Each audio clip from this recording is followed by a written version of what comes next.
પંચમહાલમાં પ્લાસ્ટિકના એકમો પર મોટી કાર્યવાહી। હાલોલ જીઆઈડીસીમાં 7 કરોડની પ્લાસ્ટિકની બેગ જપ્ત થઈ ગઈ છે। જીઆઈડીસીના 22 એકમમાંથી 400 ટન પ્લાસ્ટિક જપ્ત કરાયું છે। સતત બીજા દિવસે પાલિકા, જીપીસીબી અને પોલીસની કાર્યવાહી છે।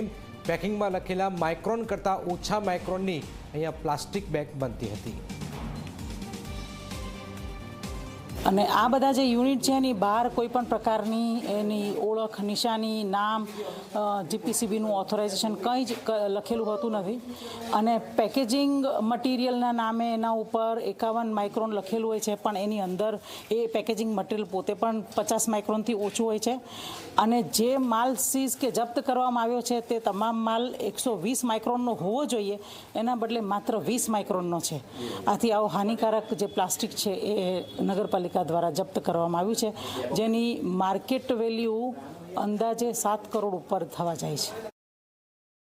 છેલ્લા 2 દિવસથી પંચમહાલના હાલોલ જીઆઈડીસીમાં હાલોલ નગરપાલિકા, વહીવટીતંત્ર, જીપીસીબી, પોલીસ સહિતની જે ટીમો છે તે તેમના દ્વારા કાર્યવાહી કરવામાં આવી રહી છે। આપ જોઈ શકો છો કે હાલોલ જીઆઈડીસીમાં ખૂબ જ મોટા પાયે પ્લાસ્ટિકનું ઉત્પાદન થતું હોય છે। પ્લાસ્ટિકના ખાસ કરીને જે જબલા છે જેની મર્યાદા છે 20 માઇક્રોનથી પણ ખૂબ ઓછા માઇક્રોનના જબલા જે છે તે બનાવવામાં આવતા હોય છે અને તેના જ ઉપર પ્રતિબંધ લાદેલો છે। ત્યારે ખૂબ જ મોટા પાયે પ્રતિબંધિત જબલા બનાવવાની જે ફેક્ટરીઓ છે હાલોલ જીઆઈડીસીમાં ગેરકાયદેસર ધમધમતી હતી અને તેની ઉપર ખૂબ જ મોટી કાર્યવાહી વહીવટીતંત્ર દ્વારા કરવામાં આવી છે। છેલ્લા 2 દિવસમાં 22 જેટલા એકમો જે છે જેમની તપાસ કરવામાં આવી છે અને લગભગ 7 કરોડ રૂપિયા જેટલો જે મુદ્દામાલ છે તેને જપ્ત કરવામાં આવી રહ્યો છે। આપ જોઈ શકો છો આ જે માલ છે, જે જબલા છે તે તપાસ કરવામાં આવી રહ્યા છે, કેટલા માઇક્રોનના છે। જીપીસીબીની ટીમો પણ સાથે છે।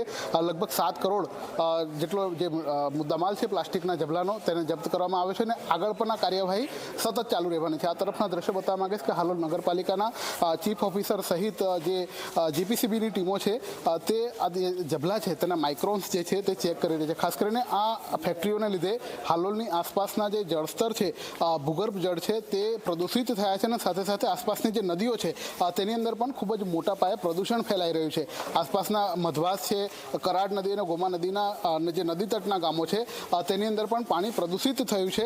ત્યારે જીપીસીબી દ્વારા પણ હાલ આ ટીમો સાથે કાર્યવાહી કરવામાં આવી રહી છે। આપ જોઈ શકો છો તેના માઇક્રોનને ચેક કરવાની જે કામગીરી છે તે હાથ ધરવામાં આવી રહી છે।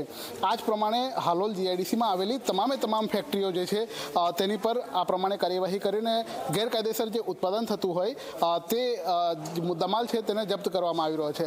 હાલ આ કાર્યવાહી જે છે હાલોલમાં પ્રતિબંધિત જે જબલાઓ છે પ્લાસ્ટિકના તેનું ઉત્પાદન બંધ ના થાય ત્યાં સુધી આ કાર્યવાહી ચાલુ રાખવામાં આવશે।